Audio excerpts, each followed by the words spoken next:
Gracias, Teodoro. Un saludo muy afectuoso a ti, a nuestra audiencia. Buen jueves. Creo que la temporada de la agenda pública de estos días, el cierre de la semana, desde luego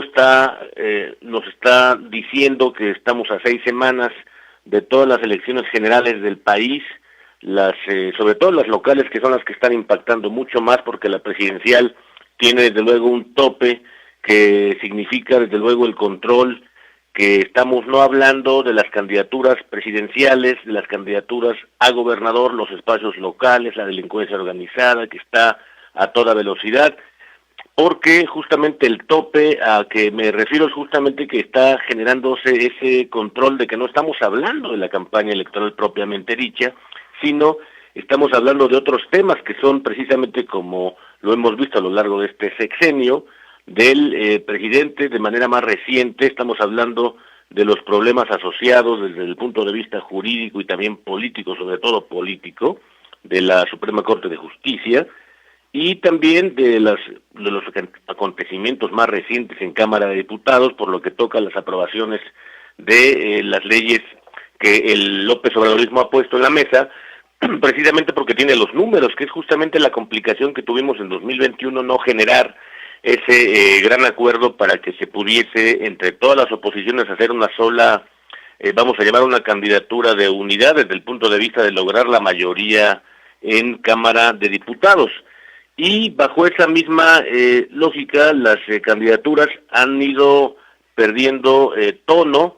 se han ido despintando, y también porque no han sido del todo espectaculares tal como lo preveíamos, desde el punto de vista, desde luego, de la candidatura, las tres desde el punto de vista presidencial, pero sobre todo las que han impactado, me parece, son las del espacio local, los conflictos que tienen por dentro y por fuera del Partido Naranja en Jalisco, la pérdida también muy probable en Veracruz, de Morena, lo mismo en Guanajuato. Bueno, qué decir en nuestra entidad, en Morelos, que está teniendo el eje vertebral de la seguridad, y sobre todo después del colapso que vivimos los 6 años prácticamente, y seguiremos contando de aquí al 2 de junio, con el sexenio del gobernador Cuauhtémoc Blanco. Todo ello nos ha llevado a que desde luego en Morelos hay un eje vertebral desde la perspectiva de la inseguridad que tiene mucho arrastre con la campaña, con el eje temático principal de toda la campaña electoral, con lo cual tiene muchos bonos a favor la candidata opositora en Morelos. Y también hay que ver los problemas que están poniendo para el gobierno y también para las oposiciones, para la candidata del gobierno, desde el punto de vista del gobierno mexicano. Ha implicado, por ejemplo, que hablemos no de ella, sino otra vez del presidente, y se despinta la lógica de la campaña. Hay que recordar simplemente que durante todos los 100 años que vivimos el siglo pasado, la enorme mayoría de ellos, el modelo del PRI se impuso, el modelo hegemónico, donde sí había elecciones, pero siempre ganaba un actor, y bajo el modelo carismático que se puso en práctica en 2018 con el presidente López Obrador, es otra vez la reproducción del PRI, como dice bien don Pablo González Casanova, solo que ahora ocurre bajo la mecánica de una sola persona, quien toma la decisión por el resto de los mexicanos, que ese es justamente el principal problema que necesitamos resolver, restaurar en la elección del 2 de junio, hacer el contraste electoral y generar entonces también una campaña, o lo que resta de ella de estas 6 semanas, una discusión sobre los ejes temáticos, no sobre esa misma persona, porque ese justamente ha sido el problema en que nos hemos entrampado, o nos ha entrampado justamente el presidente, como esa forma de anomalía en la que nos encontramos. Desde luego la rama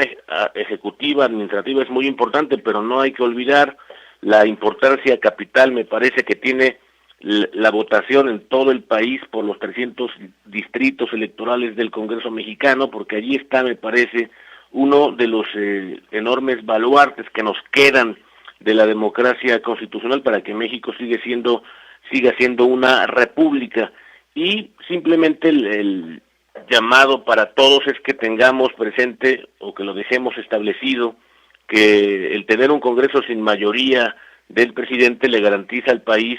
justamente la viabilidad de esa república, porque habrá vigilancia y porque habrá, por tanto, esa forma de contrapeso. De otro modo, estaremos reproduciendo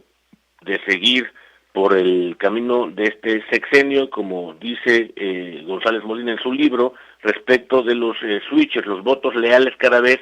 se han ido evaporando, se van despintando, y por eso va creciendo la idea de el emprendedurismo, de salir adelante, con lo cual también el voto de los jóvenes está siendo alentado, un sector que por cierto no ha sido del todo convencido y sigue siendo la enorme preocupación de muchos pedazos de la sociedad porque depositen su voto